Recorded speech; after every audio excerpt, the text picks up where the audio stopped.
Greatness ain't something that just falls in your lap. Nobody wakes up one morning, stretches, yawns, and suddenly the world crowns them great. That's not how this thing works. Greatness has to be chased. It's like a wild dream running down the street. If you don't get up and put on your shoes, it'll pass you by and you'll be stuck on the porch wondering why life keeps leaving you behind. See, too many people sit around waiting for life to happen to them. They say, if it's meant to be, it'll come to me. No. What's meant to be will only show up if you move toward it. God gave you breath, talent, and opportunity, but He didn't promise to drag you to the finish line. You got to move your feet. You got to make the call. You got to take the risk. Greatness is always out there, but it hides from the lazy and reveals itself to the persistent. Think about a lion. The lion is called the king of the jungle, but even the king has to hunt. He doesn't just wake up and find food sitting in his den. He chases it down, fights for it, sometimes even fails, but he keeps hunting because that's survival. That's greatness. You don't get crowned until you've proven you can chase, fight, and not quit. Most people miss out on greatness because they're waiting on perfect timing. They're waiting on the stars to line up, the bills to be paid off, the fear to disappear, the people around them to clap for them. Let me tell you something. If you're waiting for perfect timing, you're already late.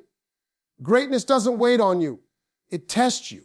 It wants to see if you're bold enough to take a step when you're scared, if you'll still chase when you're tired, if you'll still run when people laugh at you.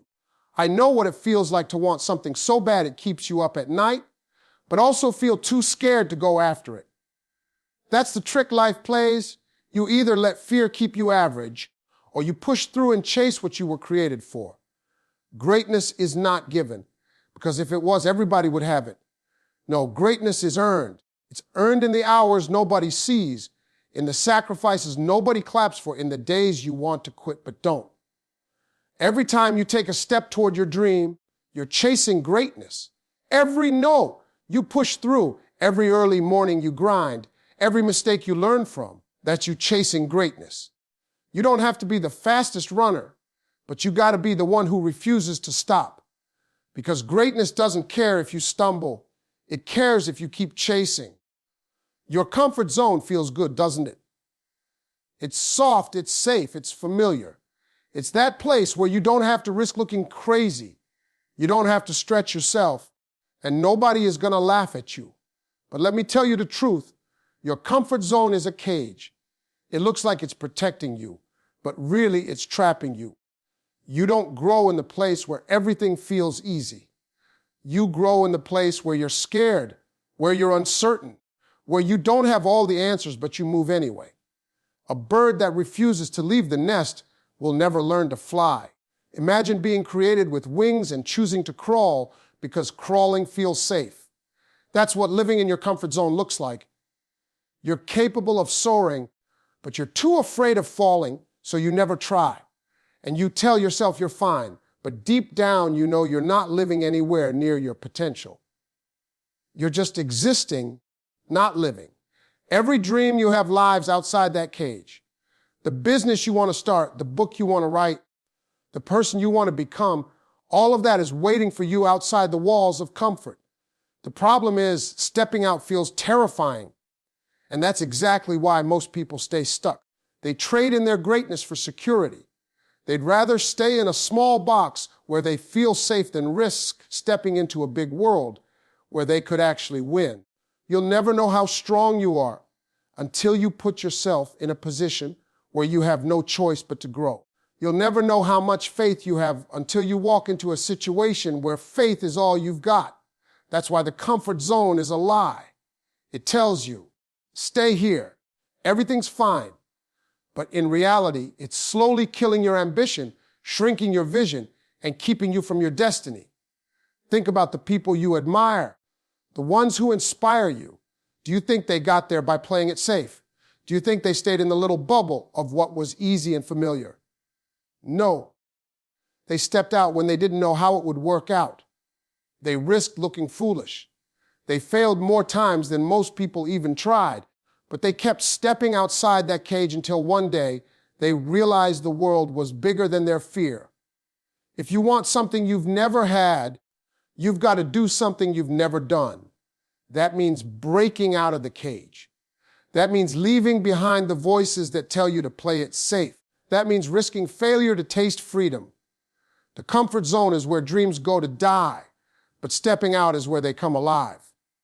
And the moment you take that first step, you'll realize the cage was never locked. You just had to decide to walk out. You can pray all day, but if you don't put some work behind that prayer, you're just talking. Faith without work is like a car without gas. You can sit in it, shine it up, and dream about driving, but it's not going anywhere. Faith is the belief, the vision, the confidence that something is possible. Hard work is the action that proves you mean it. The two walk hand in hand. One without the other won't carry you to your greatness. Some people sit around waiting for God or life to do all the heavy lifting. They'll say, I'm just waiting on a blessing. No, the blessing is waiting on you. God can open the door, but you still got to walk through it. He can show you the opportunity, but you still got to pick up the tools and build with it. You can't just wish your way to success. Wishing is nice, but wishing without work is laziness dressed up as faith. On the flip side, some folks work themselves to the bone, but don't believe. They grind day and night, but deep down, they don't think they deserve greatness. They let doubt eat away at their confidence. That's like running on a treadmill. You're sweating, you're tired, but you ain't going nowhere. You need faith to aim your work in the right direction. Faith tells you it's worth it, even when you can't see the results yet. Faith gives you vision, and hard work turns that vision into reality. Think about a farmer. He has faith that if he plants seeds, something will grow. But he doesn't just sit there staring at the dirt, hoping for a miracle. He waters it, tends to it, protects it from weeds and storms. His faith tells him the harvest will come, but his hard work makes sure he's ready when it does. That's how life works too. You pray for the harvest, but then you've got to pick up the plow. Every great achievement is built on the back of faith and work. Faith kept you moving when everybody else told you to quit. Hard work kept you grinding when you didn't feel like getting up. You need both. One pushes your spirit, the other builds your future. Without faith, you'll give up too soon. Without work, you'll never see results. Together, they make you unstoppable. You might not see the payoff right away. That's where faith keeps you steady. You might feel tired and want to stop. That's where work keeps you disciplined. The two walk together like partners on the same journey, and when you learn how to balance them, there's nothing in this world you can't accomplish. Faith tells you it's possible. Hard work makes it real. Rejection hurts. Nobody likes hearing no. Nobody enjoys doors being slammed in their face or people overlooking them. But here's the thing. Rejection is not the end. It's a redirection. It's life's way of saying, not here, not this way, not right now. There's something better waiting. Too often we take rejection as proof we aren't good enough, when really it's proof that where we were headed wasn't meant for us. Think about all the times you wanted something so badly but didn't get it.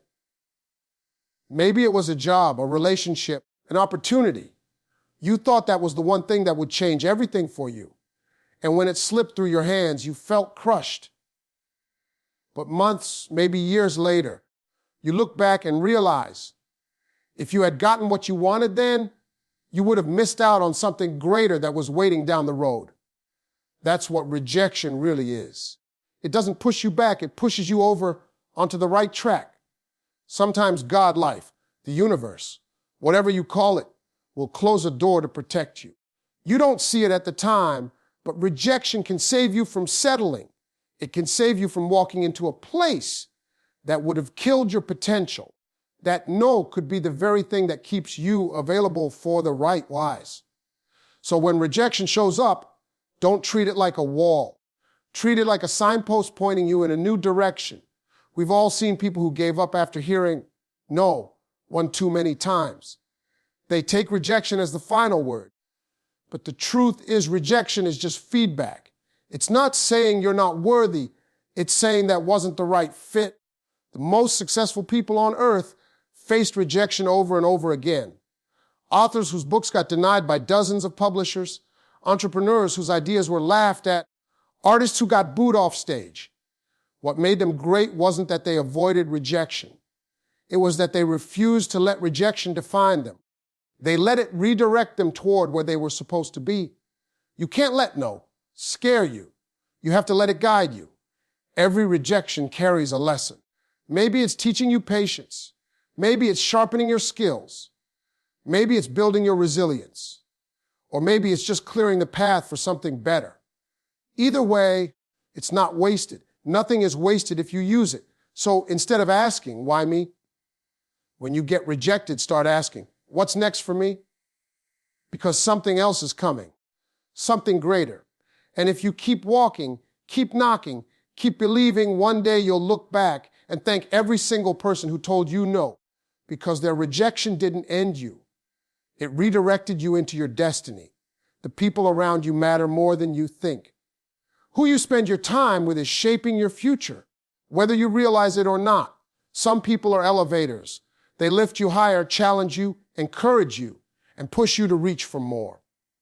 Others are anchors. They hold you down, keep you stuck, and drain the very energy you need to chase your greatness. If you want to rise, you've got to be intentional about who's riding in your circle. Think about an elevator for a second. Its whole purpose is to take you to another level. That's what the right people do. They don't let you settle for average because they see the greatness in you. They remind you of your potential when you forget it. They celebrate your wins, but they also check you when you start slipping. Being around elevators feels uncomfortable sometimes because they don't let you stay the same. But that's exactly why you need them. They stretch you, and growth always comes with some stretching. Now, let's talk about anchors. Anchors are heavy. They drag, they slow, they resist movement. Some people in your life are just like that. They talk small, think small, and live small, and if you let them, they'll pull you into that same smallness. You tell them your dream, and instead of supporting you, they laugh at you or tell you all the reasons it won't work. You try to better yourself, and they say, why are you doing all that? Anchors don't mean you well. They mean you comfortable, stuck right where you are. The problem is many of us confuse loyalty with limitation. We feel guilty about outgrowing people. But here's the truth. Everybody can't go with you. Not because they're bad people, but because their season in your life is over. If you keep dragging anchors into your future, don't be surprised when you can't move forward. Sometimes you've got to let go, not out of hate, but out of wisdom. You've got to ask yourself, does this person lift me or hold me down? Do they push me toward my goals or distract me from them? Do they speak life into my dreams or kill them with negativity? Your environment shapes your mindset, and your mindset shapes your future.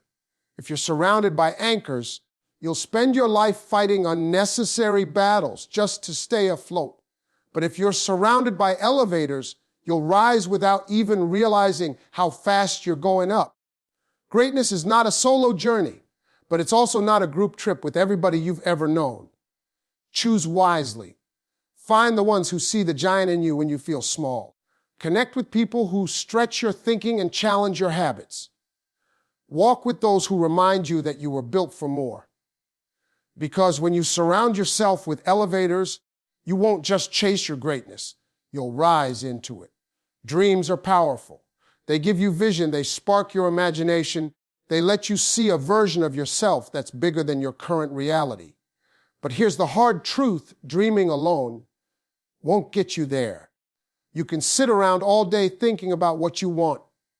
But if you don't put some sweat behind that dream, it will stay locked in your imagination forever. Don't just dream it. Work it. Every successful person you admire started with a dream, but they didn't stop there. They took that dream, rolled up their sleeves, and went to work. They sacrificed, they failed, they tried again, and they kept showing up when it was easier to quit. The difference between dreamers and doers is simple. Doers wake up and grind when dreamers are still talking about what they wish would happen. You can dream of a better life, but are you willing to put in the hours, the discipline, the consistency to make it real? Because success doesn't show up at your door. just because you thought about it. You've got to chase it down, demand it with your actions, and prove you want it through your work ethic. A dream without work is just a wish, and wishes don't pay bills. They don't build businesses, and they don't change lives. The dream is the blueprint, but the work is the bricks and mortar. You don't build a house by staring at the blueprint. You build it by hammering, lifting, and laying one piece at a time. Life works the same way. Your dream gives you direction, but your daily effort builds the foundation. Too many people get stuck in someday, thinking, someday I'll start that business. Someday I'll write that book. Someday I'll take that leap. But someday is code for never. If you want it, you've got to start now, even if you start small. Working your dream means showing up when you don't feel like it. It means practicing when no one is watching. It means doing the boring stuff nobody posts about on Instagram. It means sacrificing sleep, fun, and comfort for a vision only you can see. That's the price of greatness. And here's the reward. You'll wake up one day and realize that the life you're living used to be the dream you worked for. So don't fool yourself into thinking passion alone will carry you. Passion fuels you, but work builds you. Dream as big as you can, but then back it up with action so relentless that quitting isn't even an option. Because dreams are free, but the hustle, that's what makes them real.